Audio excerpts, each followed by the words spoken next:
কৃষ্ণ কৃষ্ণ শুধু শ্রী কৃষ্ণ। আমার কাছে কেউ পাপ করুক ক্ষমা করে দেব, কিন্তু একটা পাপীকে ক্ষমা করে না।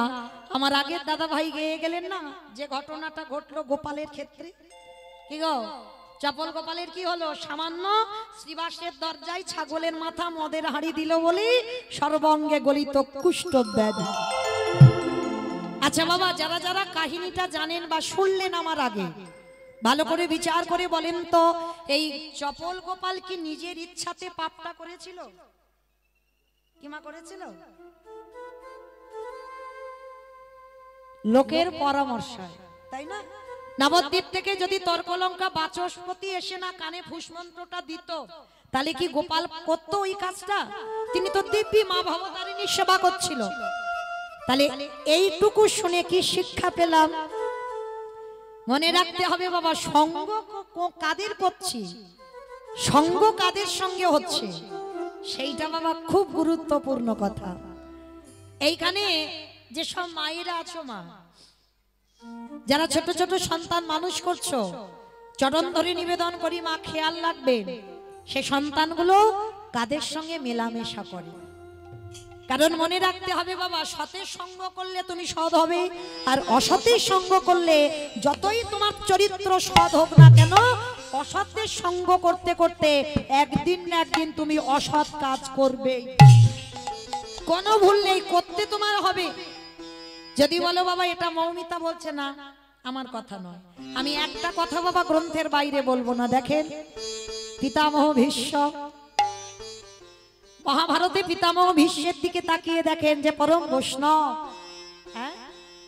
যার মতো ত্যাগী বাবা মহাভারতে আর কোন চরিত্রে পাবে না, যিনি নিজের সংসার না করেও সমস্ত সংসারের বোঝাটা নিজে কাঁধে নিয়েছিল। কি বাবা নাইনি? মহাভারতের চরিত্রতে দেখেন। তাহলে সেই পিতামহ ভীষ্ম 58টা দিন কিন্তু সরসজ্জায় কষ্ট পেল, পাইনি? এখানে যারা তত্ত্বজ্ঞানী, যারা শাস্ত্রজ্ঞানী, একটা দুটো দিন নয় 58টা দিন। ভালো করে ভাবেন বাবা, আমরা এই মাঠে ঘাটে চলতে ফিরতে যদি একটা সূক্ষ্ম কাঁটা পাইতে ফুটে যায় কিরকম ব্যথা করে, মানে একেবারে মাথার চুলের মতো একটা সূক্ষ্ম কাঁটা যদি ফোটে, পাটা ফুলে যায়, কত ব্যথা হয়, কত পুঁজ রক্ত হয় এতটুকু একটা কাঁটার জন্য। আর পিতামহ ভীষ্মের সর্বাঙ্গে অর্জুন একটা একটা করে তীর গেঁথেছে, তাহলে কত ব্যথা পেয়েছে, কত কষ্ট পেয়েছে। মানে এত কষ্ট হচ্ছে, যুধিষ্ঠির মহারাজ গিয়ে করজোর করে বলছে, দাদু তোমার তো ইচ্ছা মৃত্যু, তুমি এবার মরে যাও, কারণ তোমার কষ্ট আমরা চোখে দেখতে পাচ্ছি না, তুমি এবার মরে যাও। দেখবেন বাবা, আমরা অনেক অনেক মানুষ আছি, কোন মানুষ যখন বয়স হয়ে অসুস্থ বিছানা সজ্জা হয়, পায়খানা প্রস্রাব করে না, আমরা কি করি বাবা, বারবার ভগবানের কাছে আত্মীয় পরিজনরা প্রার্থনা করি, ঠাকুর এবার মানুষটাকে তুলে নাও। কি মা ভুল বললাম? বলেন না, কোন মানুষ যখন খুব কষ্ট পায়, আমরা সেই কষ্ট সহ্য করতে না পেরে বলি ঠাকুর তুলে নাও। তা পিতামহ ভীষ্ম যা কষ্ট পাচ্ছে চোখে দেখা যাচ্ছে না, কিন্তু ভীষ্ম প্রাণ ত্যাগ করতে পারছে না। কেন জানো? কারণ অনেক আছে বাবা, কিন্তু কয়েকটা কারণ বলি।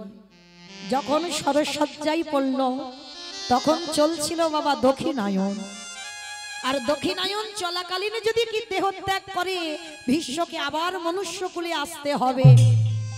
তাই ভীষ্ম অপেক্ষায় ছিল কবে উত্তরায়ণ পড়বে, আর উত্তরায়ণ চলাকালীন যদি কেউ দেহ ত্যাগ করে তাকে আর মনুষ্যকুলে নয়, তাকে দেবলোকে চলে যেতে হয়। নিতাই গৌর হরি বল, হরি বল, হরি বল, হরি বল। এটা গেল একটা কারণ। যুধিষ্ঠির যখন বলছে ভীষ্মকে, দাদু তুমি কেন মরতে পারছো না, তুমি কষ্ট পাচ্ছ, আমরা চোখে দেখতে পাচ্ছি না। ভীষ্মের সর্বাঙ্গে বান গাঁথা, তো মাথাটা নিচু হয়ে আছে বাবা, আর চোখের দুটো কোণ দিয়ে একটা একটা করে জল টোপে টোপে পড়ছে। যুধিষ্ঠির কাছে তো হাত জোড়ো করতে পারছে না দাদু, কারণ হাতে তো বান গাঁথা আছে। ভীষ্ম বলছে, যুধিষ্ঠির আমি যে মরব, আমি মরেও শান্তি পাবো না। কেন দাদু, তুমি মরে শান্তি পাবে না কেন? কি হয়েছে জানো? আমি যে ঘোর অপরাধ করে বসে আছি। সে কি দাদু, তুমি ঘোর অপরাধ করেছো? কার কাছে? বলে, সে আমায় ক্ষমা না করলে আমি মরে শান্তি পাবো না। দাদু একবার বলো, সে কে? কার কাছে তুমি অন্যায় করেছো? কার কাছে তুমি পাপ করেছো? বলে, সে তো অন্য কেউ নয়, সে হলো তোমাদের স্ত্রী দ্রৌপদী। আমি দ্রৌপদীর কাছে ঘোর অপরাধী করে ফেলেছি, ঘোর অন্যায় করেছি। দাদু তুমি আমাদের দ্রৌপদীর কাছে অন্যায় করেছো? কি অন্যায় করেছো? তোমরা ভুলে যেতে পারো, কিন্তু আমি আমার অন্যায়ের কথা কোনোদিন ভুলিনি।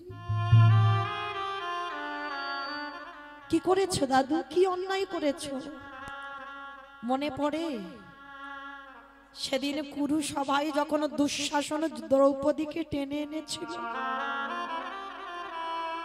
সবার প্রথমে বাবা দ্রৌপদী দাদু ভীষ্মের কাছে করজোড় করে বলেছিল, দাদু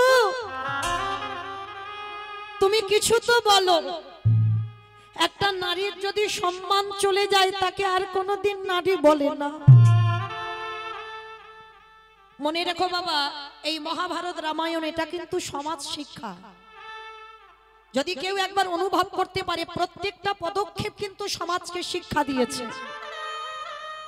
দ্রৌপদী কুরুসভার মাঝখানে দাঁড়িয়ে বলেছিল, যে নারীর লজ্জা চলে যায় তাকে সমাজ আর নারী বলে না। কিন্তু মা দেখবেন এখনকার সমাজে কোন মেয়েরা এমন এমন জামা পরে যাবে না বাবা, তাদের দিকে তাকাতে লজ্জা বোধ হয়। কিন্তু মনে রেখো মা, ভুলটা তাদের নয়, ভুলটা তাদের মাটির, তার বাবা মা। কারণ বাবা মা যদি ঘরে থেকে সন্তান বার হচ্ছে তার আগে যদি শাসন করত, তাহলে তেমন পোশাক পরে বেরোতো না যার দিকে সবার নজর আগে যাবে। কারণ মনে রাখতে হবে বাবা, প্রত্যেকটা নারীকে, যে নারীর শরীর থেকে লজ্জা চলে যায় সে নারীকে সমাজে আর নারী বলে গণ্য করে না। দ্রৌপদী কুরুসভায় দাঁড়িয়ে হাত জোড়ো করে বলছে, দাদু আমি তোমার বাড়ির কুলবধূ, আর আমার যদি সম্মান চলে যায় তাতে তোমাদের বংশের সম্মান চলে যাবে। দাদু তুমি কিছু তো বলো। পিতামহ ভীষ্মের মতো ব্যক্তি, সবথেকে বয়স জ্যেষ্ঠ, মাথা নিচু করে আছে, কিছু উত্তর দিচ্ছে না। পাশেই বসেছিল অস্ত্রগুরু দ্রোণাচার্য গুরুদেব। দ্রৌপদী গুরুদেবের কাছে গিয়ে হাত জোড়ে করেছে, গুরুদেব আপনি কিছু বলেন। আমার দাদু কিছু বললো না, আপনি তো কিছু বলেন। গুরুদেব মাথা নিচু করে রইল। পাঁচটা যে নারীর স্বামী, 5 জনে দাঁড়িয়ে আছে, করজোড় করে বলছে, স্বামী তোমরা কিছু তো করো। দুঃশাসন আমার বক্ষের কাপড় ধরে টানছে, কিছু তো বলো। বীরেদের মতো 5টা স্বামী মাথা নিচু করে আছে, কিছু করতে পারছে না। কেন? কারণ যুধিষ্ঠির তো বাবা দ্রৌপদীকে বাজি রেখেছে পাশা খেলায়। হেরে গেলেই পাণ্ডবরা নিজেরাই তো দাসত্ব হয়ে গেছে, যা যা কিছু ছিল সব দিয়ে দিয়েছে, নিজেরা পর্যন্ত বিক্রি। শেষে বাবা একজনই বাকি ছিল দ্রৌপদী, তাকেও বাজি রেখে দিয়েছে। অনেক অনেক মানুষ আসে বাবা, দেখবেন এটাই শিক্ষা। জুয়া খেলায় এমন বাবা মেতে যায় যে তারা ঘরের জায়গা জমি সম্পত্তি সব বিক্রি করে দেয় না। অনেক ব্যক্তি আছে দেখবেন। তা পাণ্ডবরা যখন মাথা নিচু করে রইল, কিছু বলতে পারছে না, তখনই দ্রৌপদীর চৈতন্য হলো।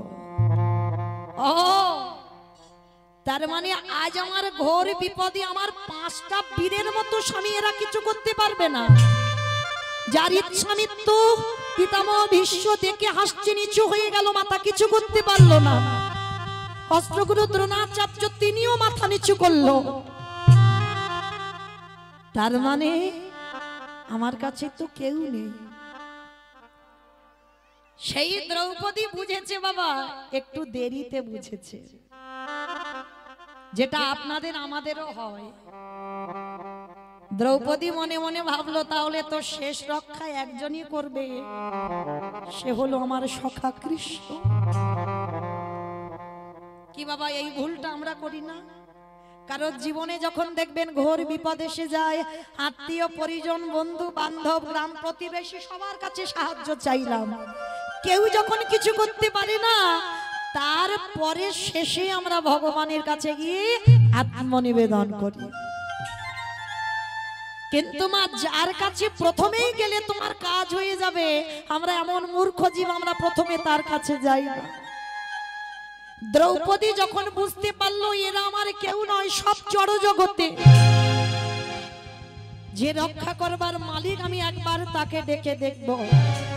ও তাহলে তুমিও চাও যে একটা নারীর সম্মান চলে যা। দ্রৌপদী এক হাতটা বক্ষে দিয়ে এক হাত দিয়ে ডেকেছিল, হে ব্রজেন্দ্র নন্দন কৃষ্ণ দেখা দাও। ভগবান এলো না। হে দ্বারকাধিপতি কৃষ্ণ দেখা দাও, এলো না। হে গোলকপতি কৃষ্ণ দেখা দাও,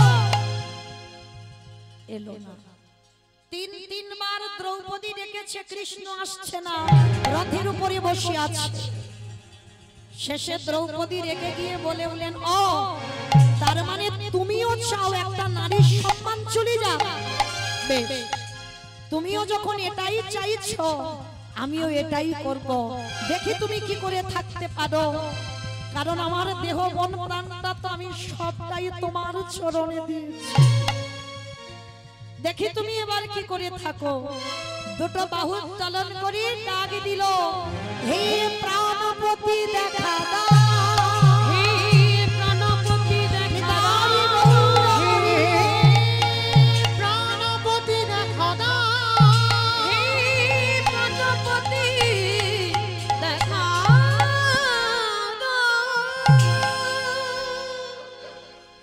যেই না বলেছে প্রাণপতি দেখা দাও, রথের উপরে বসে আমার কৃষ্ণ আঙুল থেকে কাপড়টা খুলছে।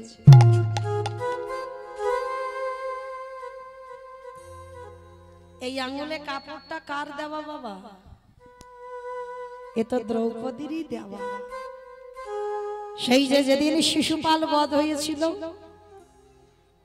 এই শিশুপাল বাবা জন্মাবার পরে 4টে হাত হয়েছিল। আপনাদের আমাদের মতো দুটো হাত নয়, 4টে হাত হয়েছিল শিশুপালের জন্মের পর। আর শুধু 4টে হাত নয় মা, কপালে একটা চোখ হয়েছিল, যেমন আমাদেরও আছে, সেটা ঢাকা আছে। আমাদের চোখ হঠাৎই খোলে না, আর যে খুলে যাবে বাবা সে কি আর সংসারে থাকবে? কিন্তু শিশুপাল জন্মাবার পরে 4টে হাত হয়েছিল আর 3টে চোখ, মানে কপালে একটা চোখ দেখা যাচ্ছিল। আচ্ছা মা, এরকম যদি কারো সন্তান জন্মায় কি ভাববে? নারায়ণ এসেছে, নারায়ণ এসেছে, তাই না? কোন দেবদেবী নিশ্চয়ই এসেছে। তা শিশুপালের মার মনে বড় আনন্দ, এত আনন্দ হচ্ছে বাবা ছেলেটাকে নিয়ে, কিন্তু কুষ্টি বিচার করে গণনা করে খবর পাওয়া গেল এ ছেলের দুটো হাত খসে যাবে আর কপালের চোখটাও পড়ে যাবে। তবে হ্যাঁ, যার কোলে উঠলে দুটো হাত পড়ে যাবে, যার কোলে উঠলে ওই চোখটা খসে পড়বে, সেই হবে তারই কোলে তারই হাতে আমার শিশুপাল বধ হবে। বাবা এই খবরটা যখন মা জেনে যায়, মা কি করেছে, যত যত লোক ছিল রাজ্যে, মানে সবার কোলে শিশুপালকে দিয়েছে, মানে যত যত লোক গ্রাম সব নিয়েছে শিশুপালকে কোলে। শুধু দুজন বাকি আছে, এক হলো আমার কৃষ্ণ আর বলরাম। তা বিশ্বের স্রষ্টা মালিক ভগবান তো খবর পেয়ে গেছে বাবা, ভাই জন্ম নিয়েছে। কারণ শিশুপালের মাকে কৃষ্ণ পিসিমা বলে ডাকতো। তা বলরাম দাদাকে বলছে, ও দাদা, দাদা গো চলো না, আমাদের একটা পিস্তত ভাই হয়েছে, একটু দেখে আসি। এই তুই এইটুকু ছেলে, তুই যেন গিয়ে ঝামেলা করবি না যে ভাইকে নেব ভাইকে নেব, তুই কিন্তু নিবি না। কারণ তুই নিলে কোলে থেকে যদি কোথাও পড়ে যায় বাবা, হাতে পাতে লেগে যায়। ভগবান মুচকি মুচকি হাসছে আর বলছে দাদা আমি না নিলে কি হবে, আমার তো নিতেই হবে, না হলে ভাইয়ের দুটো হাত আর তিনটে চোখ তো পড়বে না, আমাকে তো যেতেই হবে। সবই তো বিশ্ব ব্রহ্মাণ্ডে আমার ইচ্ছাতে চলে, তুমি বুঝতে পারছো না আমি তোমার কাছে কে দাঁড়িয়ে আছি। তাই এবার কৃষ্ণ বলরাম দুই ভাই গেছে পিস্তত ভাইয়ের সঙ্গে দেখা করতে। পিসিমার কাছে গিয়ে বলছে পিসি পিসি শুনলাম আমাদের নাকি একটা ভাই হয়েছে, দাও ভাইকে একটু কোলে দাও। যেই না বলেছে ভাইকে কোলে দাও, বলরাম বলছে কানাই তুই কিন্তু নিবি না, ওখানে বস। এইবার বলরাম নিয়েছে কোলে, আর আমার দুষ্ট কানাই গিয়ে বলছে ও দাদা দাদা গো আমার একটু দাও না। ঠিক আছে আমি দাঁড়াবো না, আমি এক জায়গায় বসবো, তুমি আমার কোলে দাও। তা পিসিমা বলছে বলরাম ও যখন এত বায়না করছে ঠিক আছে ও এক জায়গায় বসুক, ওর কোলে একটু দে। আর যেই না শিশুপালকে দেওয়া সঙ্গে সঙ্গে মা দুটো হাত আর কপালের চোখটা খসে পড়ে। সঙ্গে সঙ্গে পিসিমা করজোর করে বলল কৃষ্ণ কৃষ্ণ। কৃষ্ণের হাতটা মাথায় নিয়েছে পিসিমা, কথা দে বাবা তুই তোর ভাইকে মারবি না। হাও পিসি তুমি যে কি বলো না, আমি নাকি আমার ভাইকে মারবো, তো ছোট ওকে মারবো কেন? না রে বাবা আমার শিশুপালের কুষ্টিতে গণনা করা আছে, যার কোলে উঠলো দুটো হাত খসে যাবে সেই মারবে আমার ছেলেকে। আমি বুঝতে পেরেছি তুই মারবি আমার ছেলেকে। দূর পিসি তুই ওইসব কথায় কান দিও না, সব মিথ্যা। না মিথ্যা নয়, না মিথ্যা নয়, ওটাই সত্যি বাবা, কথা দি তুই তোর ভাইকে মারবি না। পিসিমা কাঁদছে। আর বাবা ভগবান তো দুটো বস্তু মোটে সহ্য করে না,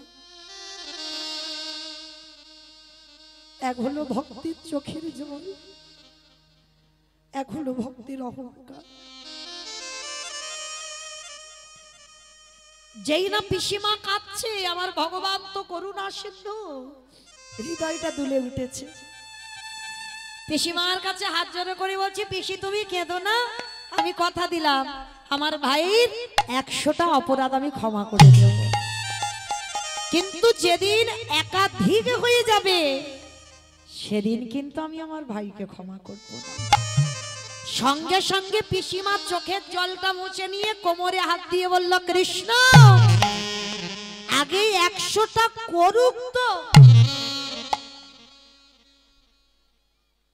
আমার কি হলো বুঝতে পেরেছো? একটু আগে কাঁদছিল বলে কৃষ্ণ বলল পিসিমা কেঁদো না, আমি ভাইকে মারবো না, 100টা অপরাধ ক্ষমা করব। সঙ্গে সঙ্গে উল্টে গেছে 100টা অপরাধ করুক তো। পিসি অহংকার করো না, তুমি বুঝতে পারবে না কখন তোমার শিশুপালের একাধিক অপরাধ। শিশুপালের থেকে কৃষ্ণ অনেকটা বড়।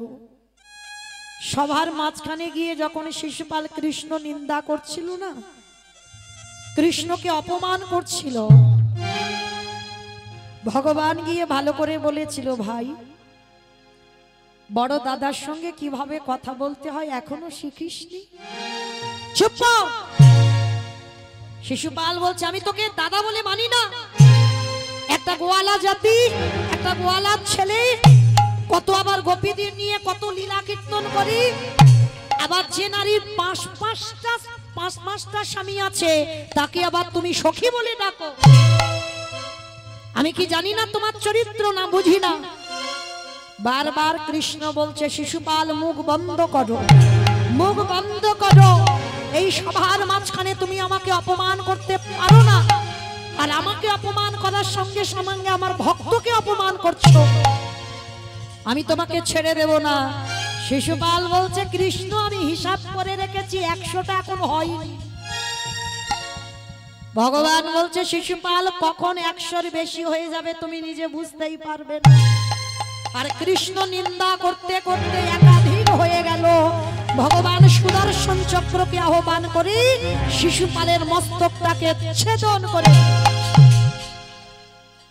যখনই মাথাটা কেটে দিল না, সবাই লক্ষ্য করছে শিশুপালের মাথাটা লাফাচ্ছে, ছটফট করছে, একদিকে দেহ একদিকে মাথা। কিন্তু সবার মাঝখানে এক নারী জাতি দ্রৌপদী দাঁড়িয়েছিল, লজ্জা ঘৃণা ভয় কিছু না করে, স্বামীদের ভাবনা নাও ভেবে ছুটে গিয়ে দেখেন আমার কৃষ্ণ যে আঙুলে সুদর্শন ধরেছিল না, আঙুলটা কেটে গিয়ে রক্ত ঝরে ঝরে পড়ছে। তাড়াতাড়ি ছুটে গিয়ে দ্রৌপদী কাপড়টা ছিঁড়ে সখা কৃষ্ণের আঙুলে বেঁধে দিয়েছে। যেই না ভগবানের হাতে বেঁধে দিল, দ্রৌপদীকে হৃদয়ে ধরে বলল, সখী গো, এই জগতে অনেকে আমায় ভালোবাসে বটে,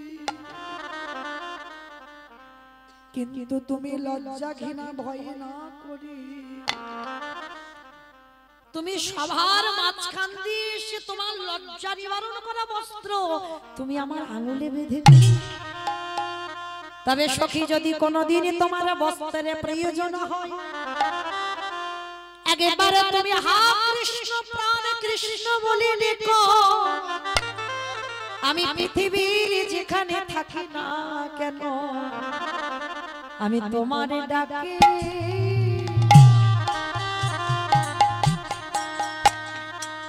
আমি ছুটে আসবো। ওগো এই প্রতিজ্ঞা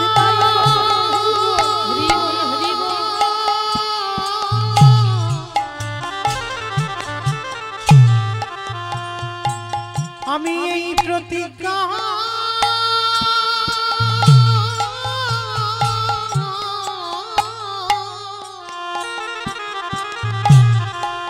আমি এই প্রতিজ্ঞা করে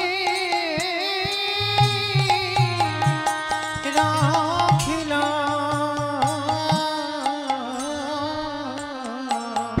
আমি তোমার ডাকি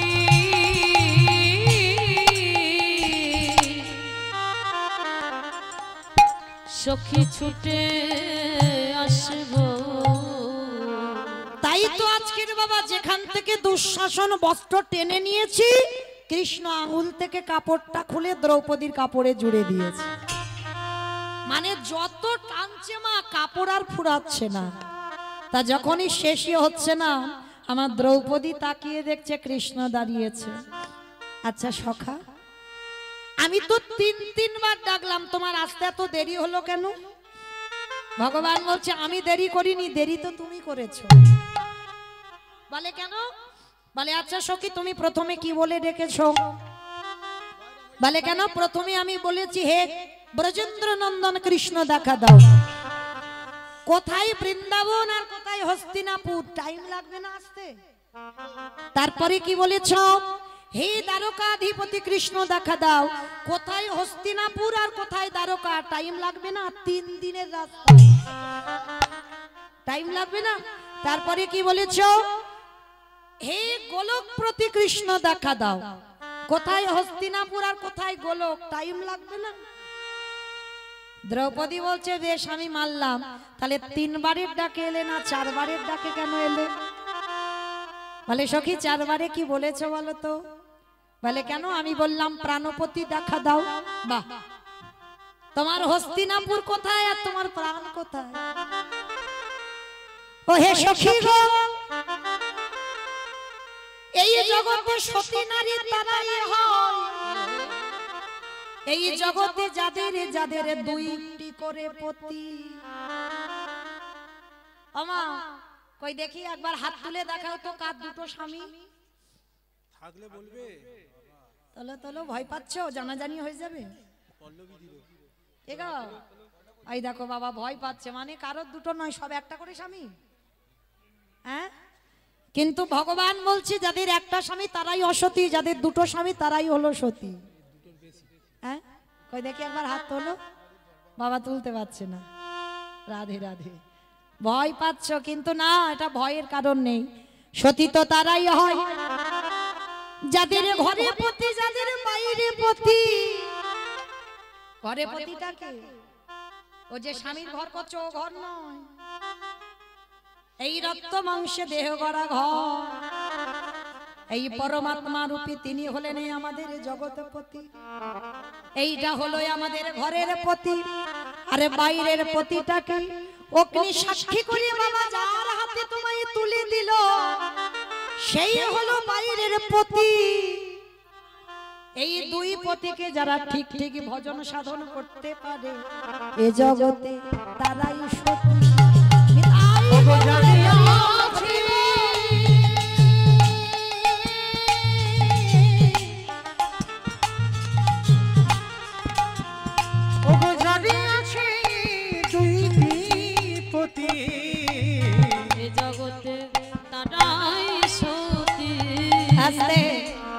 এইবার সখী দ্রৌপদী বলছি, তাহলে ও প্রাণপতি ডেকেছি ওই জন্য চলে এসেছো। এইবার দ্রৌপদীর কাছে সেই যে অন্যায়টা ভীষ্ম করে রেখেছিল, আজকের বাবা ভীষ্ম মরতে পারছে না কেন? দ্রৌপদী ক্ষমা না করলে মরবে না।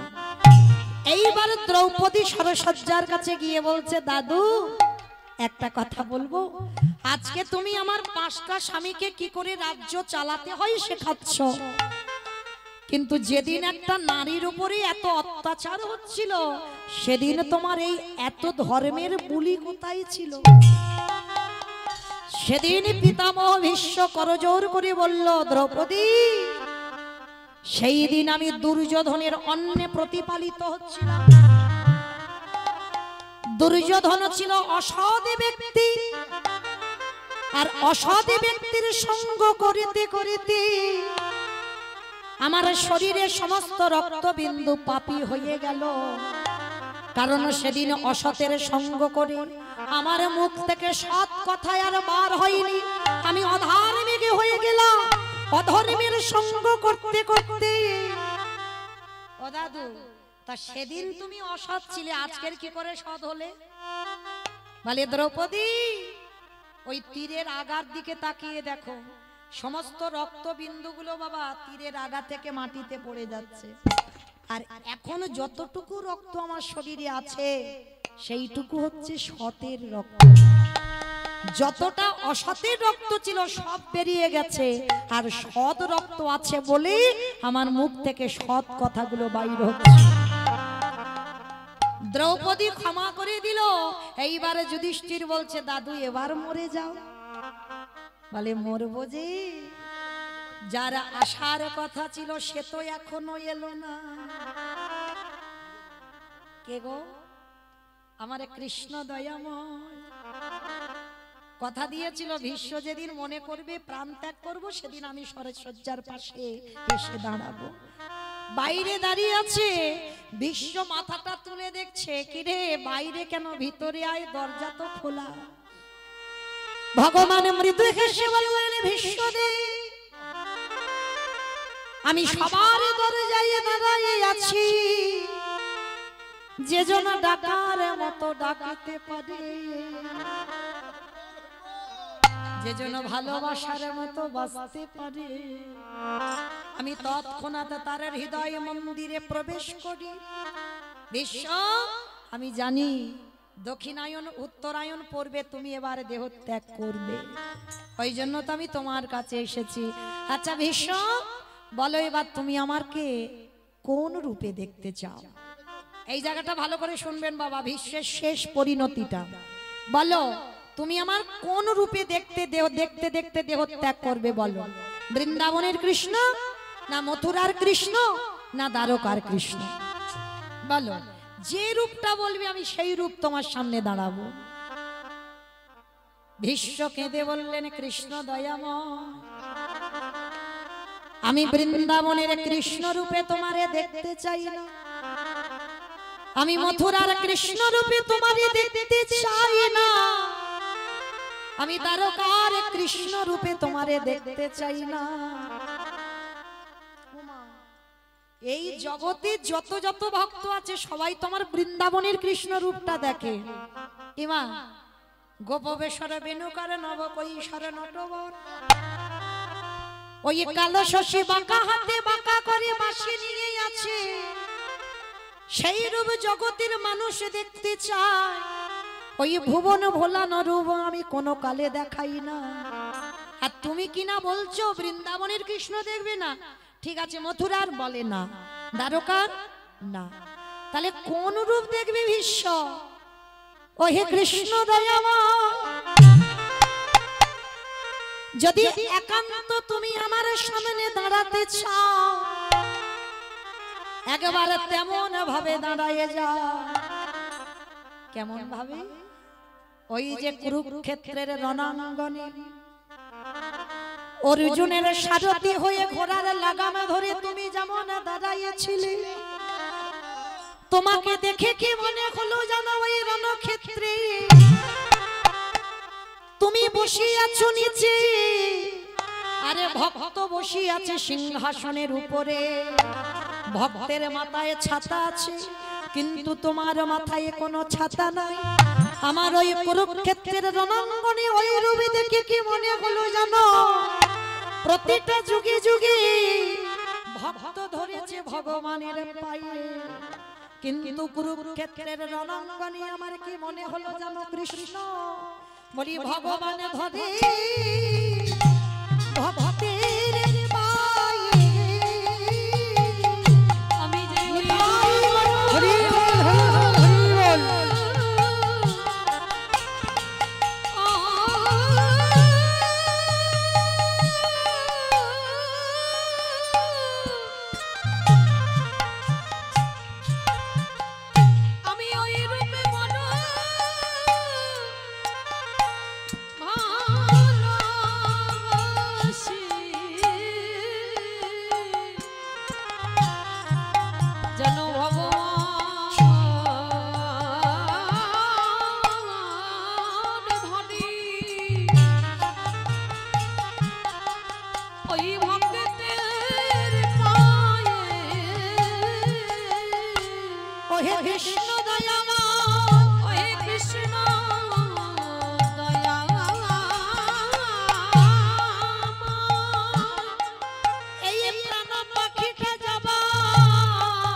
তুমি ভক্ত বাঞ্ছা বাঞ্ছা পূর্ণ আমি আর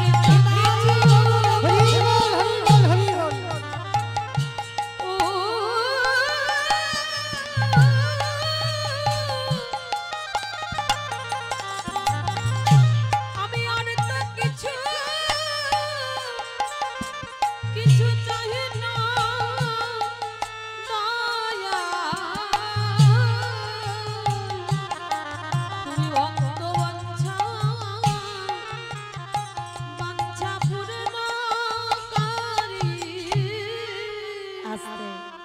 সেই পিতামহ ভীষ্ম ভগবানের ওই রূপ দেখতে দেখতে প্রাণ ত্যাগ করলো।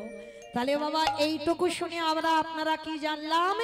সঙ্গ যদি করতে হয় বাবা ভক্ত চরণ আশ্রয় করো, আর ভক্ত চরণ আশ্রয় যদি করতে পেরেছো তাহলে আপনারা আমরাও বাবা ঠিক একদিন না একদিন গৌর গোবিন্দ চরণ পাবো। তাই সেই চৈতন্য মহাপ্রভুর মা অপরাধ করেছিল কার কাছে? না অদ্বৈত আচার্য গোসাই। কারণ এই অদ্বৈত আচার্য গোসাইকে বাবা একবার ভগবানের মা অদ্বৈতকে বাবা দ্বৈত বলে ফেলেছিল। কবে জানো? যেদিন সচিমার কোলে 8টা মেয়ে হলো, মানে নিমাইয়ের 8টা দিদি হয়েছিল প্রথম। নিমাই তো প্রথম গর্ভের ছেলে নয়, 10 নম্বর গর্ভের ছেলে। প্রথম 8টা মেয়ে হলো, অদ্বৈত আচার্যের প্রণামে মারা গেল। তারপরে এসেছিল নবম গর্ভে বিশ্বরূপ, তাকেও প্রণাম করেছিল বাবা, তিনি 16 বৎসর বয়সে সন্ন্যাসী হলো। আর দশম গর্ভে নিমাই যেই এলো, নিমাইকে সচিমা ঘরে বন্দি করে রেখেছে, অদ্বৈতকে প্রণাম করতে দেবে না। কেন? বলে ওই লোকটা যখনই আমার 8টা মেয়েকে প্রণাম করেছে মরে গেছে, বড় ছেলেকে প্রণাম করেছে সে চলে গেছে, আর ছোট ছেলেটাকে প্রণাম করলে না জানি কি না হবে।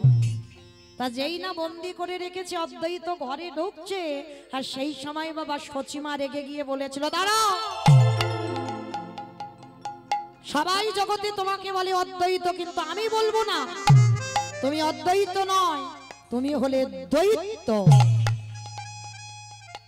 এটাই হয়ে গেল অজান্তে বৈষ্ণব অপরাধ।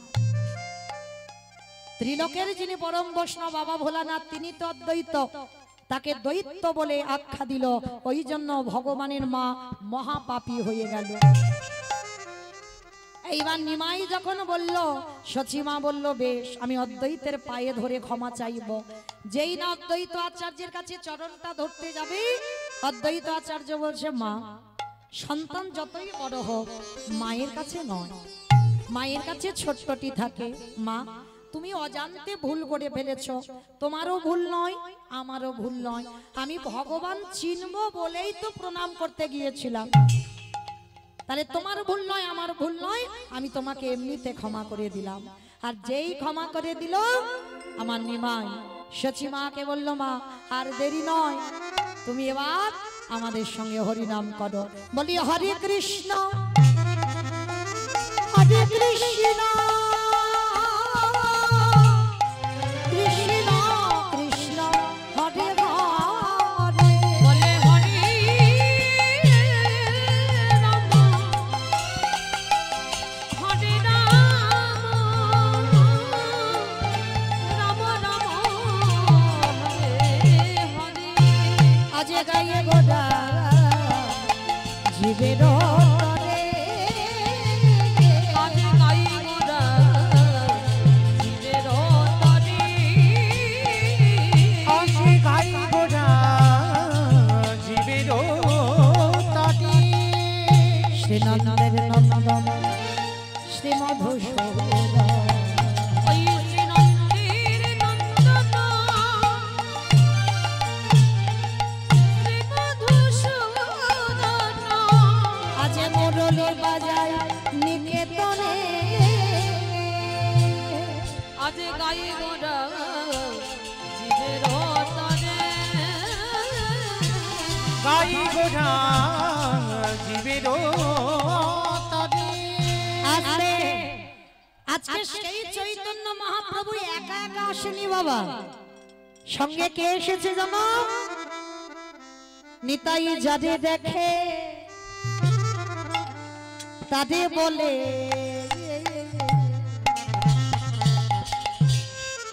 দন্তে তৃণ ধরি ধরি রে,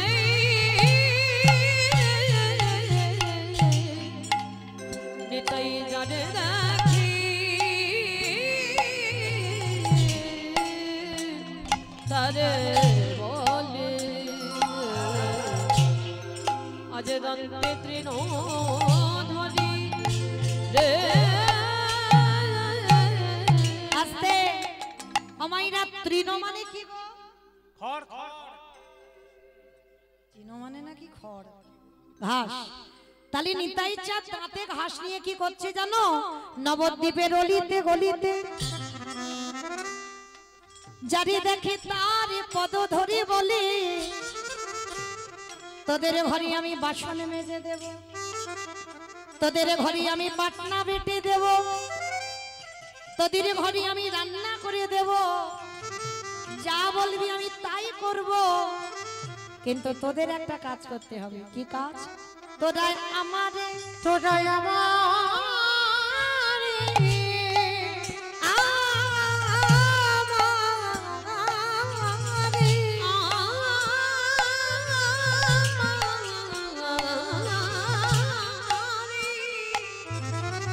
আজ কিনিয়ালা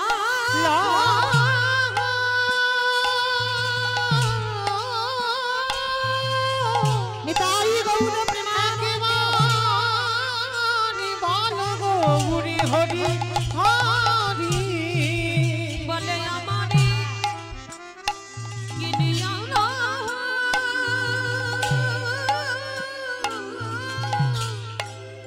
বলে বল গৌর হরি। আস্তে আমাইরা, আপনাদের এই গ্রামটার নাম জানো কি? 7 7 নম্বর গোলাবাড়ি 7 নম্বর গোলাবাড়ি বেশ আমার আমি বলছি না নিতাই চাঁদ জানে না তো সব গ্রামে গ্রামে ঘুরতে হয় মাথাতে হরি নামের ডালাটা নিয়ে এসেছে এসে আপনাদের গোলাবাড়িতে এসে কি করছে জানো পাহি কাটি পাহি কাটি পাহি কাটি পাহি কাটি আস্তে আচ্ছা বাবা এই আপনাদের এখানে দেখছি অনেক অনেক মাঠ ঘাট আচ্ছা এই বাগান থেকে সবজি যখন তুলে একসঙ্গে এক জায়গা দেওয়া হয় তাকে কি বলে মা সেল বলে সেল পাইকারি বেশ তাকে বলে পাইকারি দেওয়া তো নিতাই চাঁদ হরি নামটা এনে আপনাদের এই গোলাবাড়িতে আপনাদের এইখানে মানে অন্য কোনো জায়গা নয় পাইকারি পাহি কাটি পাইকারি পাহি কাটি একটা কথা হচ্ছে দুটো মানে হচ্ছে একটু ভাবতে হবে পাইকারি পাহি কাটি মানে একসঙ্গে হরিনামটা দিচ্ছে মানে পাইকারি দিচ্ছে আর একটা মানে হচ্ছে দেখেন পাইকারি পাহি কাটি এই হরি নামে দেব পাইকারি এই হরি নাম দেব পাইকারি মানে একটা পাইকারি আর একটা পাইকারি তাই তো শেষে নিতাই চাঁদ আপনাদের গোলাবাড়িতে এসে এক জায়গা ঢেলে দিয়েছে লোক পাচ্ছে না তো মানে আমি যে হরিনামটা দেব দেখতে পাচ্ছে না তেমন মানুষ এক জায়গা দিয়েছে কোথায় জানো দোকানে দোকানে ওই না দোকানে দইরা দোকানে আস্তে পানের দোকান ফুচকা দোকান মুদিখানা দোকান স্টেনারি দোকান আমার কোন দোকানে দিল বাদাম দোকানে বাদাম দোকানে বাহ কীর্তন বোঝে দোকানে দোকানে এই দোকানে এই দোকানে যারা দোকান খুলে বসে আছে হরি নাম দেব দোকানে যারা দোকান খুলে খুলে বসে আছে হরি নাম দেব দোকানে যারা দোকান খুলে বসে আছে নাম দেব দোকানে আহা এত বলি নিতাই চাঁদ হরি বল হরি বল এবারে ভূমি গড়ি যাই রে বলে এত বলি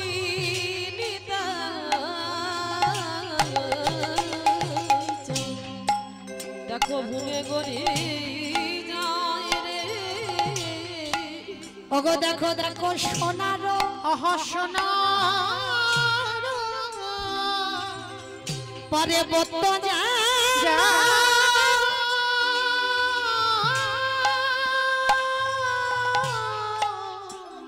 ওই না দেখো ধুলা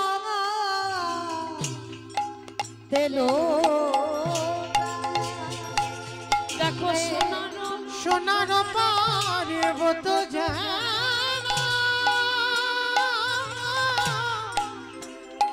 দেখো ধুলাতে লুটাই রে কে কি নিবিয়া তোরা কে কি নিবি আজ কে কি নিবিয়া তোরা কে কি নিবি ওই না গোলকে আমূল্য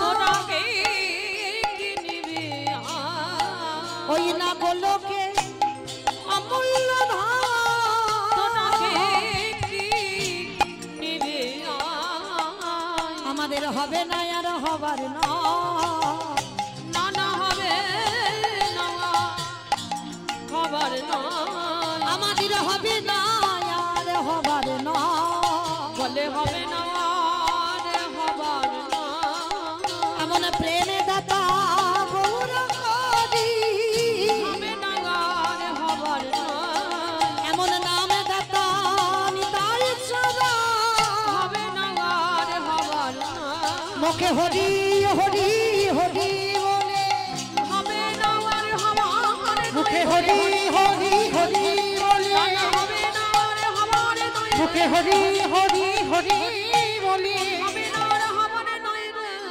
হবে না আর হবার না আহা সোনার পার্বত যেন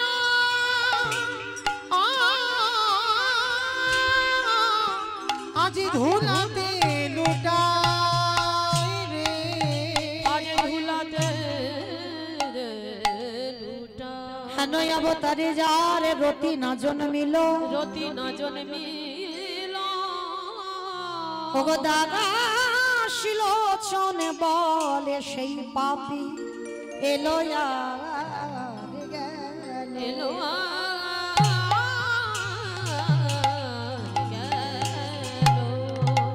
আলোচনে বলে সেই পাপী এলো গেল রে। লোচন বলে সেই পাপী গেল রে। আলোচন বলে সেই পাপী এলো গেল রে। এলো গেল রে।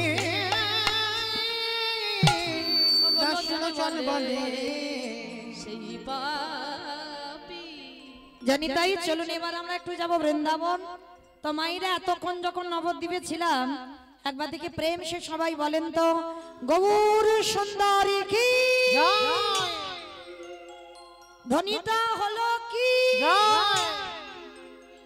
এটাও জয়। এই হলো ভক্ত বাবা বিভোর কি বলছি খেয়াল নেই। আমি বললাম ধ্বনিটা হলো কি মানে হলো না, একটু প্রেম সে দিতে হবে। এত জোরে দাও কত দূর যাবে ধ্বনিটা? সাতমুখী বাজার চলে যাবে। সাতমুখী বাজার? সাতমুখী বাজার, হ্যাঁ। আমা যাবে সাতমুখী যাবে? বাহ, মানে মনে স্পিড আছে। আচ্ছা দেখি সন্ধ্যাবেলায় একবার কই হাত দুটো তোলো তো দেখি সবাই।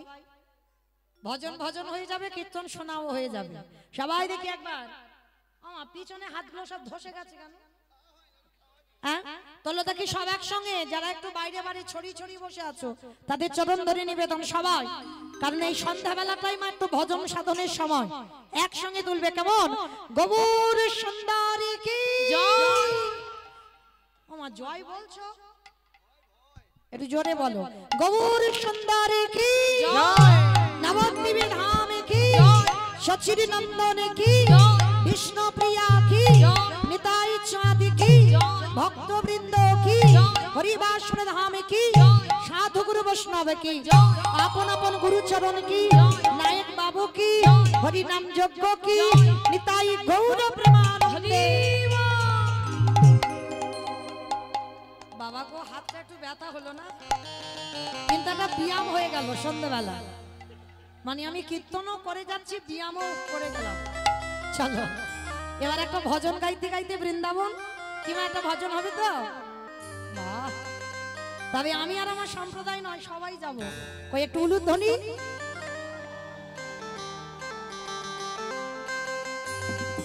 সুরধ্বনির কিনারায় সোনার নুপুরি দিয়া পায় নাচে নাগরি গো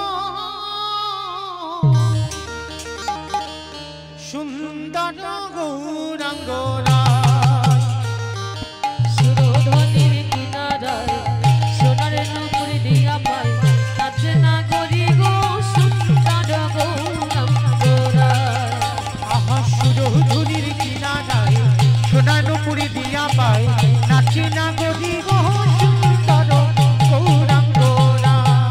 ওই সুরধ্বনির কিনারায় সোনার নুপুর দিয়া পায় নাচে না করি গো সুন্দর গৌরাঙ্গরা। ও নাচে সুন্দর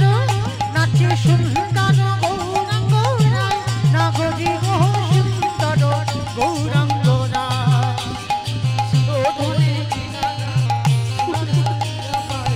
নাচে নাগরি গো সুন্দর গৌরাঙ্গরা। আহা সুন্দর কপালে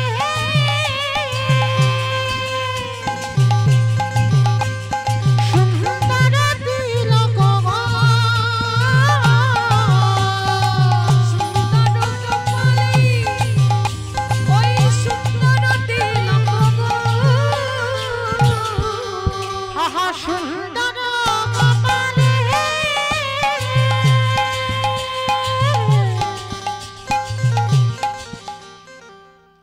আমি আর আমার সম্প্রদায় যাচ্ছি, আর কেউ যাচ্ছে না। সবাই কই আর একবার এই কান মুলে বলছি মা কালীর দিব্যি আর বলবো না। এই ঘরটা শেষ। সবাই দেখে একবার হাত দুটো তোলো, সবাই একসঙ্গে তালে তালে করো তালি, কেমন?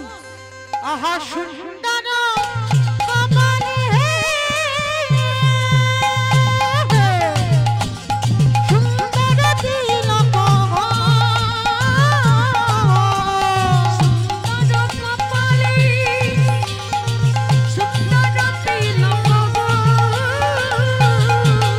আহা সুন্দর খান, আহা সুন্দর খান, আহা সুন্দর খান সুন্দর খান, আমা বলি গাই না গদি গো, সুন্দর গৌরাঙ্গ রায়। সুরধনির কিনারায় সোনার নূপুর দিয়া পায়, কাছে না করিব সুন্দর গৌরাঙ্গরা। বলো রাধে রাধে রাধে রাধে জয় জয় শ্রী রাধে, রাধে রাধে রাধে রাধে জয় জয় শ্রী রাধে। রাধে রাধে। সব তো হাত ওঠেনি, সবাই বলছো রাধে রাধে। সন্ধ্যাবেলায় মায়েরা কৃষ্ণ নাম জপ আমরা যারা সকাল থেকে করছি জানা হবে, একবার যদি রাধা নাম উচ্চারণ করা যায় একেবারে কোটি কোটি পূর্ণ সঞ্চয়। তাহলে দেখি একবার হাত, সবাই বলবে কেমন? রাধে রাধে রাধে রাধে জয় জয় শ্রী রাধে, রাধে রাধে রাধে রাধে জয় জয় শ্রী রাধে। বিশ্বভানু দুলারি রাধে রাধে রাধে, বিশ্বভানু দুলারি রাধে রাধে রাধে। ভঙ্গ শ্যাম প্যারি রাধে রাধে রাধে, শ্যামা প্যারি রাধে রাধে রাধে। বলো রাধে রাধে রাধে রাধে জয় জয় শ্রী রাধে।